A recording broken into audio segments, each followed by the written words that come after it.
রাজ্যের জ্বলন্ত ইস্যুগুলির মধ্যে একটি ডিএ আন্দোলন।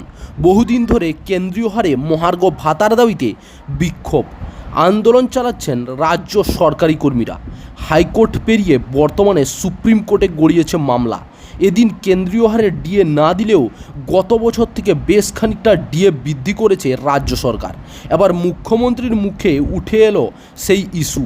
গতবার বাজেট পেশের দিন 3% ডিএ বৃদ্ধি করে 6% করা হয়েছিল, পরে আরও 4% বৃদ্ধি করা হয়।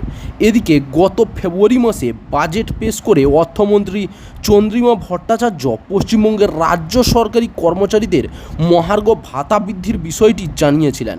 ফের 4% মহার্ঘ ভাতা বেড়েছে রাজ্যের সরকারি কর্মচারীদের, বর্তমান তা দাঁড়িয়েছে 14%। সোমবার কোচবিহারে দলীয় প্রার্থীর হয়ে প্রচার করেন মমতা বন্দ্যোপাধ্যায়। সেই সভা থেকে মুখ্যমন্ত্রী জানান, মে মাস থেকে সরকারি কর্মীরা আরও 4% ডিএ পাবেন। সুতরাং জানিয়ে দেওয়া হলো, আর বেশি দিন অপেক্ষা করতে হবে না। আগামী মে মাস থেকে 14% হারে ডিএ দেওয়া হবে রাজ্যের সরকারি কর্মীদের। মমতা বলেন, মে মাসের সরকারি কর্মীরা আরও 4% ডিএ পাবেন। অঙ্গনওয়াড়ির কর্মী, আশা কর্মীদের টাকা বাড়িয়েছি, এরা অনেক কাজ করেন। হেল্পারদের টাকা বাড়িয়েছি, আমরা অনেকের ভাতা বাড়িয়েছি, সাম্মানিকও বাড়িয়েছি। সুতরাং মে মাস থেকে 14% হারে ডিএ ঢুকবে সরকারি কর্মীদের অ্যাকাউন্টে, তা স্পষ্ট করলেন মমতা। তবে এই ডিএ নিয়ে মোটেও খুশি নন রাজ্য সরকারি কর্মীরা। তাদের দাবি, কেন্দ্রীয় হারের ডিএ।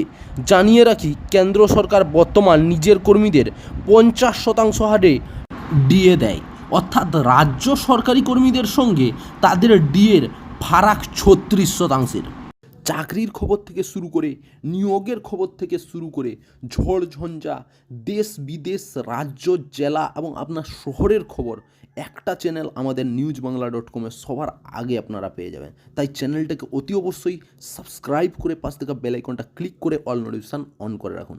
জয় হিন্দ, জয় ভারত।